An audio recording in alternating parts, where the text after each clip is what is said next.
Picks for every single college football playoff game this weekend. You are Locked On College Football, smothered and covered, with your host, Barrett, Sallee.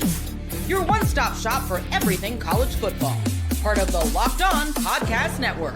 Your team every day. Hey, welcome into the latest edition of College Football Smothered and Covered. I'm Barrett, Sallee. You can follow me on all of the social media channels at Barrett, Sallee. 2 R's, 2 T's, 2 L's, and 2 E's. We've got a great show. I will be leaving for South Bend on Thursday, so we're doing picks today. I don't know if I can do a show until late night Thursday night. It probably will not be a pretty background in a hotel room in South Bend, so we're going to get picks out of the way for all 4 games right now. Of course, you will get the SMU Penn State game last. We have an in-depth conversation with Locked On Vols host Eric Cain, and then you'll get the big 2 this weekend in the first block of the show. Today's show brought to you by the College Football Playoff. The College Football Playoff is here, and you don't want to miss a moment of the first year's action.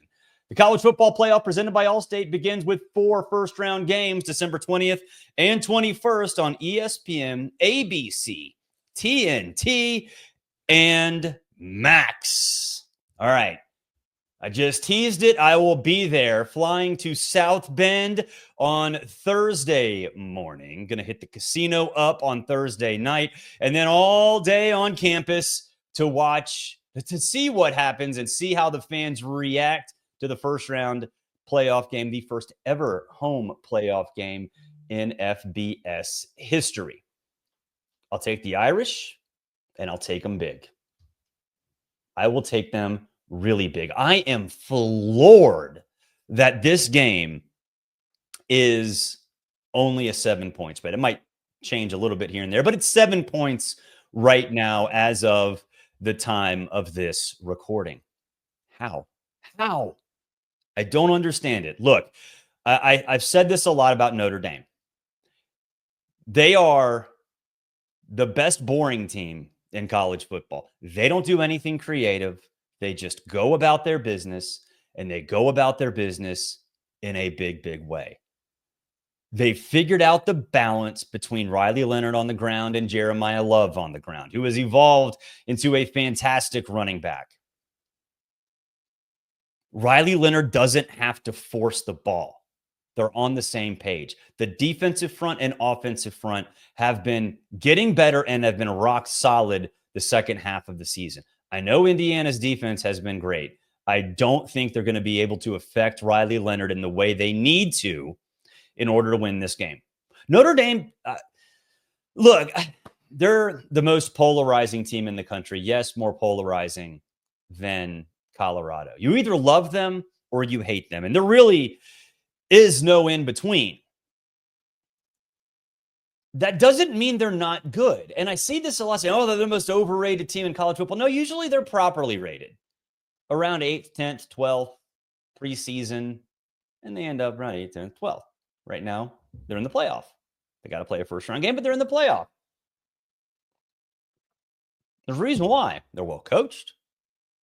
They can run the dang ball. They can play defense, and they've got a dynamic quarterback. Curtis Rourke, can he keep up with Riley Leonard? Throw for throw. Can he be smart against a fantastic secondary, including Xavier Watt? The answer is no. The answer is no. And I know it might be snowing. The forecast this morning said 56%. 20 degrees at night. Not happy about that. So I understand the spread being a little smaller just for weather purposes. It's going to be low scoring, whatever. That's fine. Notre Dame's going to dominate this game from the outset. They're going to run away in the fourth quarter. This is going to be a double-digit win, but a very easy double-digit win. You know how sometimes you have games that, kind of get sideways, but we're really close throughout the course of the game? That's not going to be this.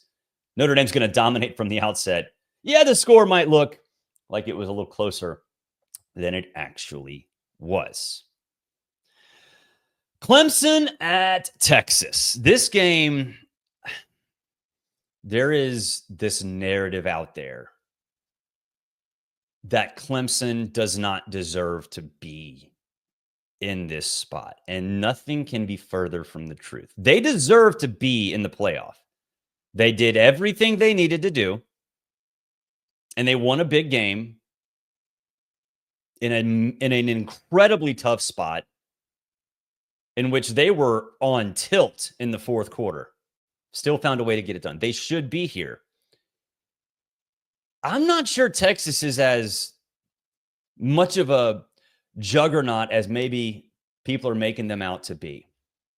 I said this a lot about Texas. Their floor is pretty high, but their ceiling isn't very high, right? They're not going to do much to screw it up. But I don't know if they can go out there and just run any team out of their building, including their own building. Mostly because of Quinn Ewers. Something's wrong with him. I don't know what it is, but something's off and has been off with him for a month or so. It's like he's unsure of himself, not to the level of like Kirk Cousins. Personal experience there as a Falcons fan.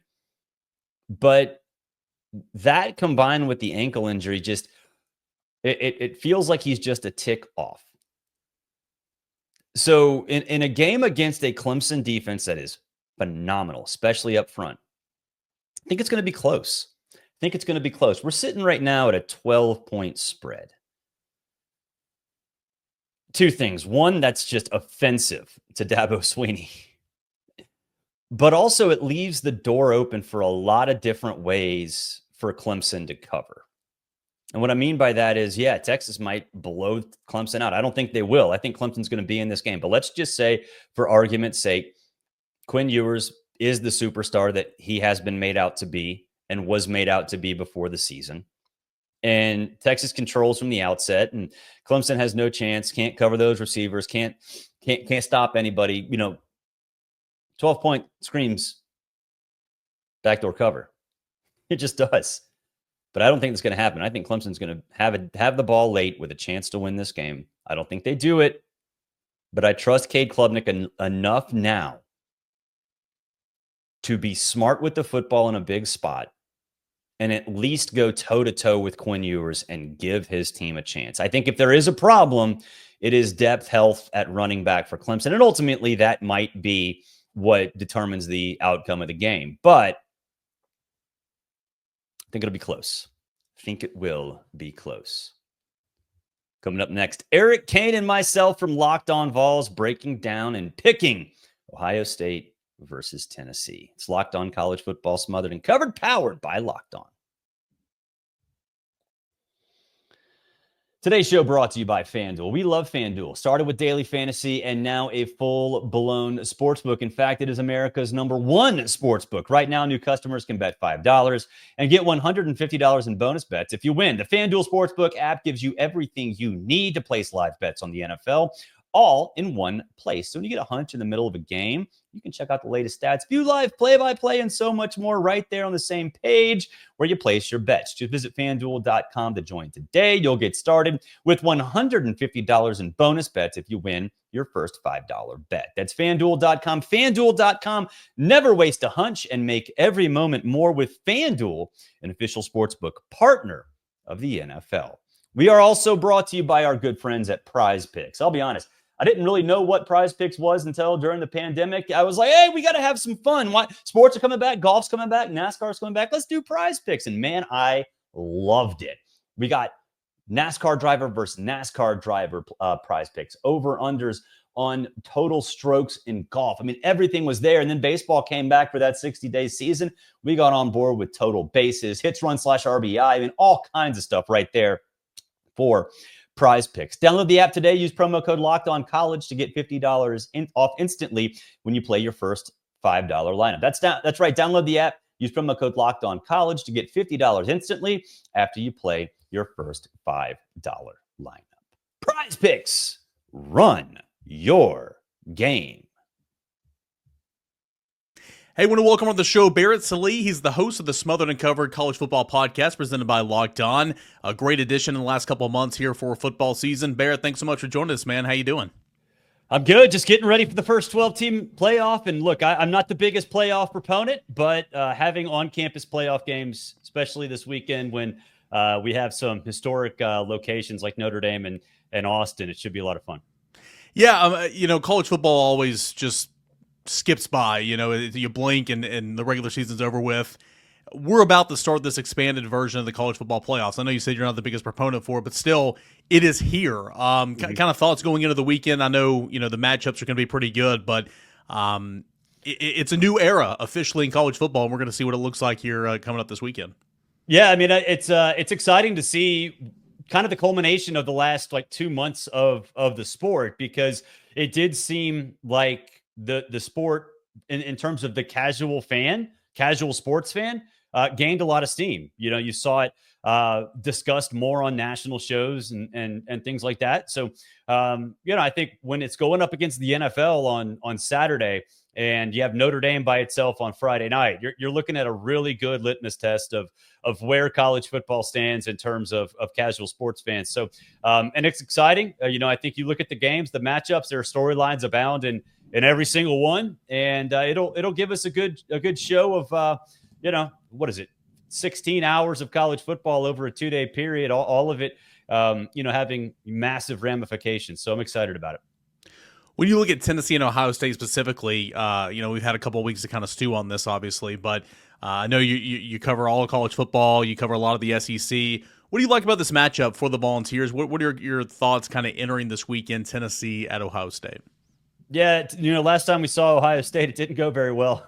And the biggest reason for that was the offensive line. And I thought, the injuries, you have a little bit of time to heal up, but, still that offensive line really hadn't been great all year. And what we know about Tennessee is that really the strength of Tennessee is its defense, and Dylan Sampson. But its defense has been rock solid all year long.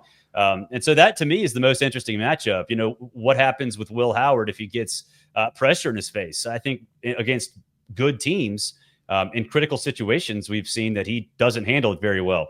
And I've never really been the biggest Will Howard guy, but, he's still talented.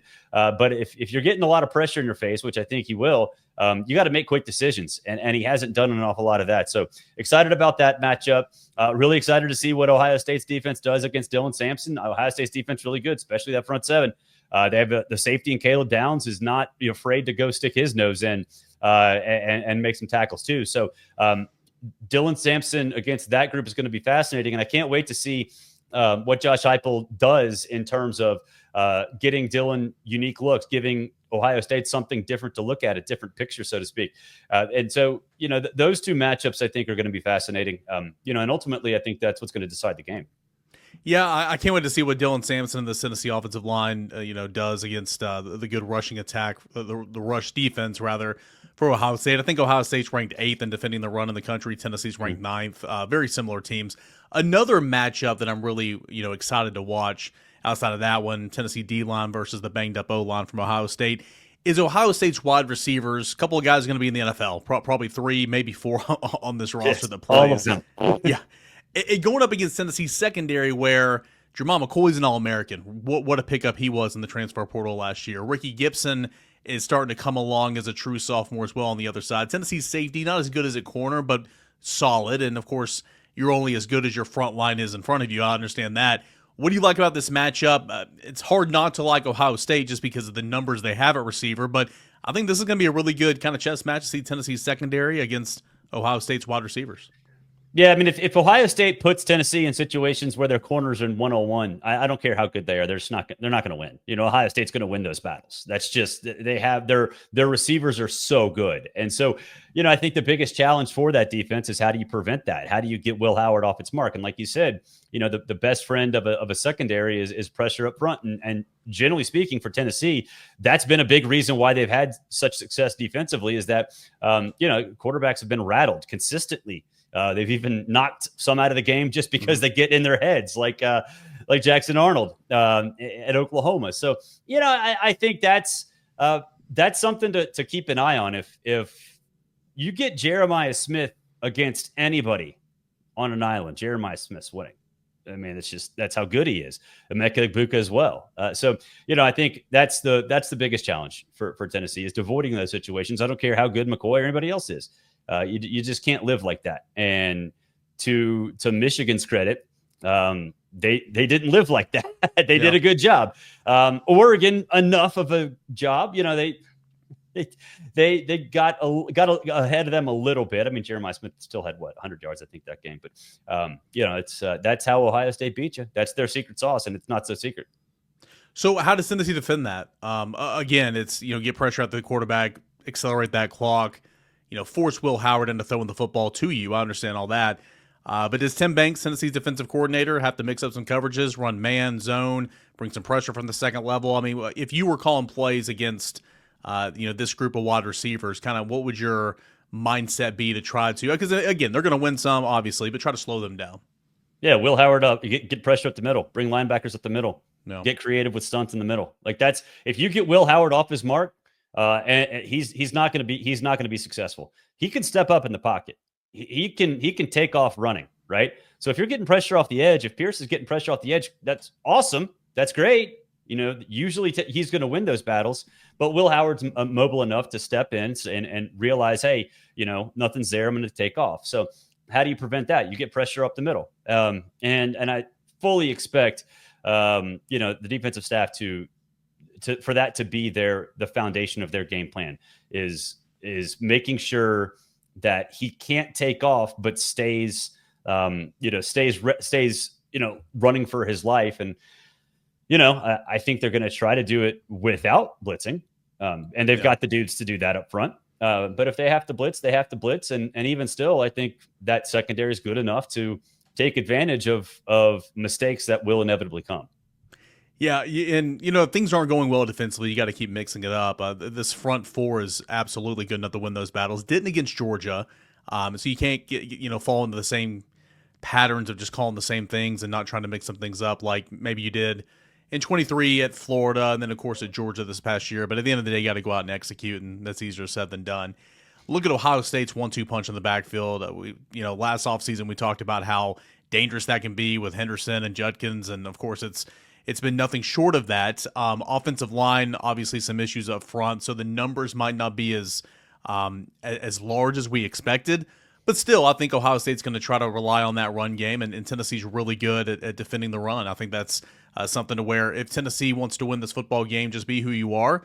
Tennessee's really good at defending the run, and then make Will Howard go out there and make those throws. And again, he's got a lot of great weapons on the outside, but kind of what we were just talking about is, accelerate the clock a little bit, force them into bad decisions. But it all starts with trying to shut down the run. Can Tennessee's rush defense shut down the two-headed monster that is Ohio State?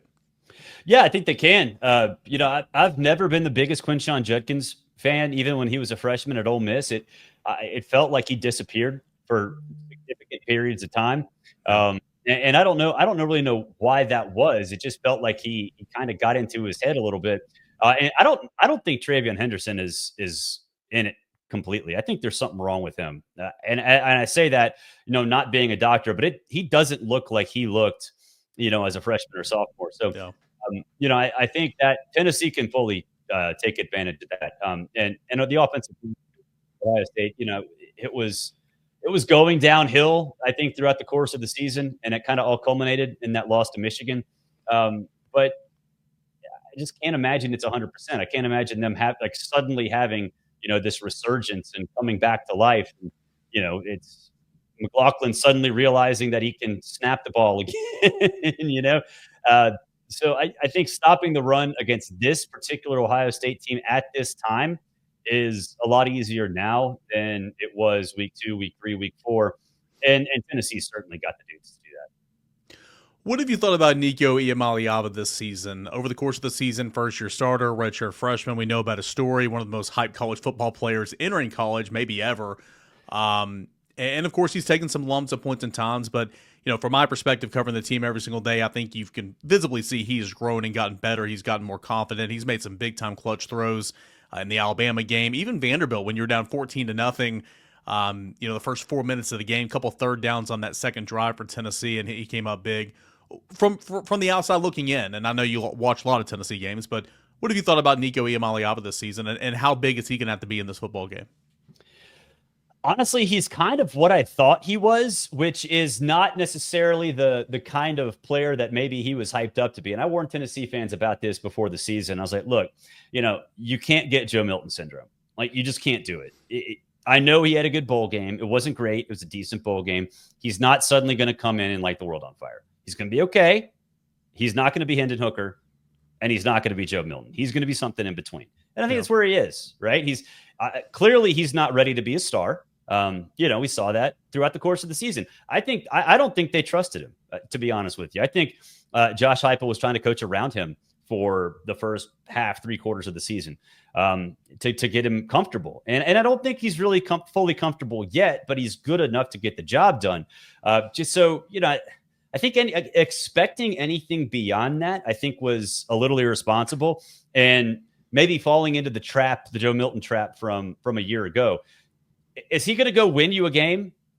No. Could he have won you a game during the regular season just on him? Probably not. Can he do it in the playoff this year? Probably not. Could he do it moving forward? Yeah. So, he's a first-time starter. He's not going to go be Johnny Manziel. Not many people are going to do that.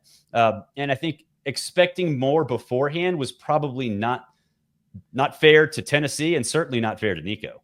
Yeah, I mean, that's what it is, right? I mean, fans are short for fanatics, and all the hype, 5 stars, number 1 overall recruit in the 22 cycle per on 3, the NIL, $45 million contract. And so, the Heisman talk. That contract's going to be at $1 billion soon, the way people talk about it. Yeah. I mean, that the way that the Heisman talk in the preseason, all that, it just wasn't fair to anybody. I mean, it wasn't fair to him, wasn't fair to Tennessee fans, but that's just kind of where we are as fanatics. And of course, it's an easy headline to write and an easy talking point, but I'm intrigued to see how he kind of handles all that. I thought he handled himself very well in Athens a couple of weeks ago. Thought he played really well. I mean, was he perfect? No. Wasn't his fault. Yeah. I mean, what his fault altogether, but I thought he did a really good job.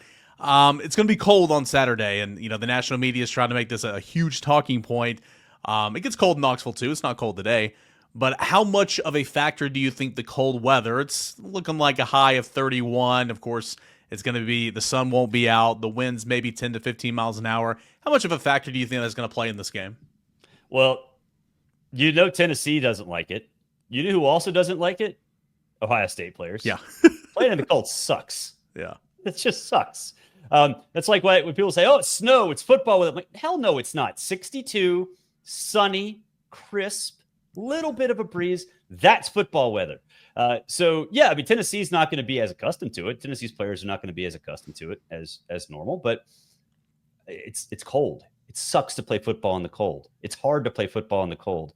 And I'm not a meteorologist, but I'm pretty sure for about 2 months of the season, it's pretty nice in Columbus too, right? So It's not like they're going out there and practicing in a freezer, right? It's still the most overblown thing, I think, that we talk about. It's not like Tennessee's playing home games in South Beach. I mean, on both sides. And there are a lot of players at Ohio State, since there are a lot of good high school players down here in the Southeast footprint. Some of them play for Ohio State, and they don't like the cold either. So, I mean, it's not that to me is overblown. And I guarantee you, if a Southern team loses to a Northern team this week, just one, it's going to be proof that the SEC sucks and blah blah blah. God, come on. Yeah. I know you got a couple more shows coming up this week, and I know you got a lot to get into, so I don't want to take anything away if you're going to do a pick show or anything, but if you want to give a pick, please do. But more so than anything, how do you see this game going, Tennessee at Ohio State? Yeah, I mean, I think Tennessee is a significantly better team. I think Ohio State's fragile. I think they're sick of hearing, or that they know that the reason the Ryan Day stuff exists is because they didn't live up to expectations, but they can't live up to expectations because I said this all offseason. Will Howard is not a difference maker at quarterback. He's not a liability, but he's not a difference maker. And I think it's clear that they know that. And Tennessee is perfectly equipped to not only take advantage of his shortcomings, Tennessee is also perfectly capable of keeping Ohio State's offense on the sideline. So to prevent those big plays, if Will Howard, throws a 50-50 ball to Jeremiah Smith, Jeremiah's probably going to catch it, right? I don't care who he's up against. So keeping that offense on the sidelines is pivotal, and Dylan can do that. So I think Tennessee gets the job done. I will have a pick show probably Thursday I mean, man, I'm leaving for Notre Dame Thursday. I have my schedule's all jacked up, so maybe it's tomorrow. But yeah, I'll have a pick show. But spoiler, I'll pick Tennessee to win that. Yeah, you and I both are traveling this weekend to go to college football playoff games. Christmas is next weekend, so it's always fun to find time to record a show. But we're certainly blessed to do it. Before I let you go, I want to ask you a bigger college football question. It's an off-season conversation, obviously, but it's happening right now. You have teams practicing and about to play in the college football playoff. You have guys leaving said teams, entering the transfer portal. Some are still playing with teams, most are not. It's just, you got, coaches trying to re-recruit your own roster. It is just wild. It's chaotic. Your thoughts on where we are right now in the month of December, and have you thought of a way to fix it? Not that it's going to be fixed, or not that this will happen tomorrow. What needs to happen to kind of ease this month of December for college football coaches? Well, I think first things first, the high school national signing day needs to move back to the first. It's still there, but the early one has to be erased. Now, I know they moved it up, and I talked to Rhett Lashley on my show last week, and he said that was fine, but it's still a lot to deal with. James Franklin went off on this with Bo Perbula with their backup quarterback leaving, and he was like, "Look, I don't blame the kid at all, and they're in the playoffs this weekend, right? Yeah. Blame him either. You got to look out for yourself at times, and it sucks because you have situations where a potential contributor, Bo Perbula could go in and help, if not lead Penn State to a national championship this year if Drew Allen is hurt. But he's got to look out for himself. We saw this with Malik Murphy last year at Texas. He was the backup to Quinn, not Arch Manning, and he left before the playoff. It's awful. It's terrible, and there's no way to fix it because with the expanded playoff, you just take up more of the calendar, right? So if the idea of the transfer portal is to get players out and in before the start of the academic year, and yet you have semifinals and a national championship after the academic year has already started for basically every school in the country. Except Tennessee. That's like one of the only ones, but go ahead. Yeah. It's like, how do you do this? Yeah. How do you go about it? And there's no way to do it. So, and you can't eliminate the transfer portal in the winter. You have to be able to move around if you're a player. And so you can't change that. You can't go back in time.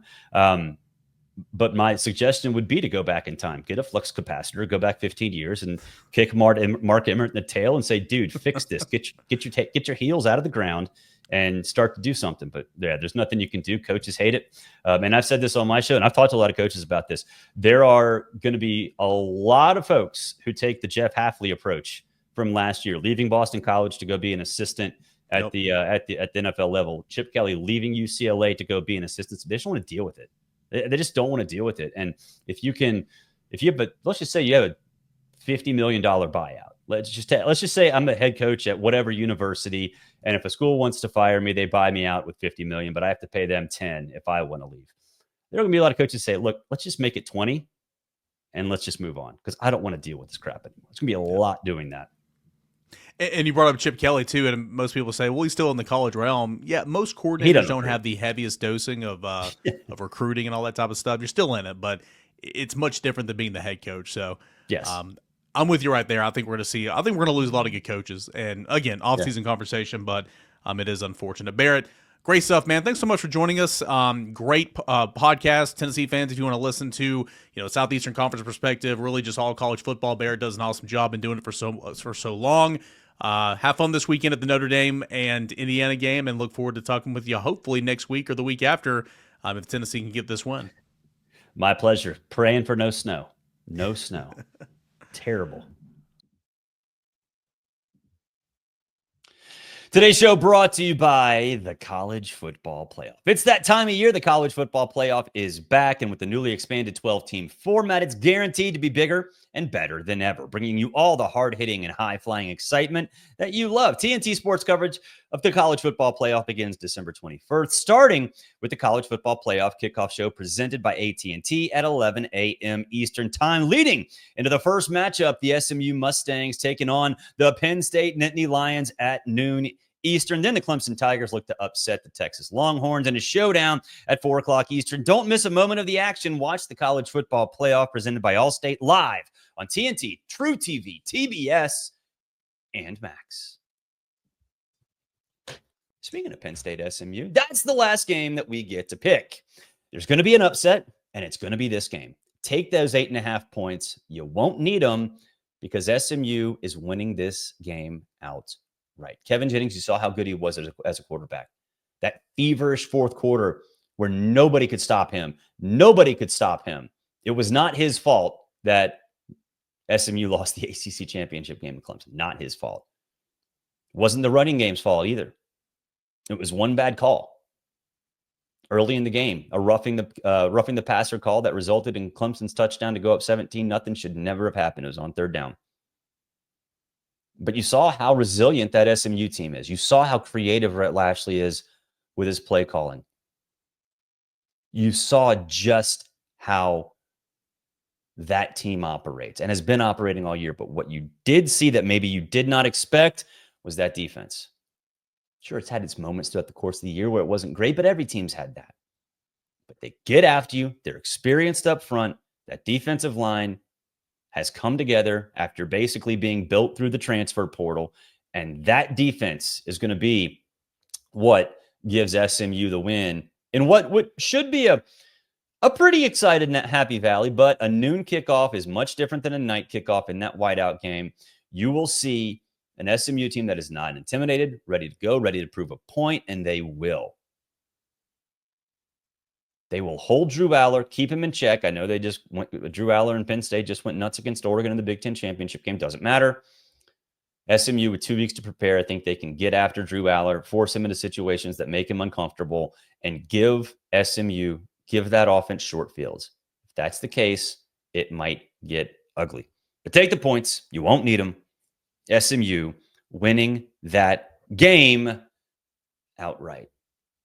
Hey, join the subtext group. Like I said, I'm leaving for Notre Dame tomorrow, so I can text you. You can text me. We can have all kinds of fun while I'm out there, up there in South Bend. Thank you for making this your first listen. For your second listen, go check out Locked On College Football with Spencer McLaughlin. Does a great job over there. Also, the conference channels and the specific team channels as well. Talk to you from South Bend. Have a great Wednesday.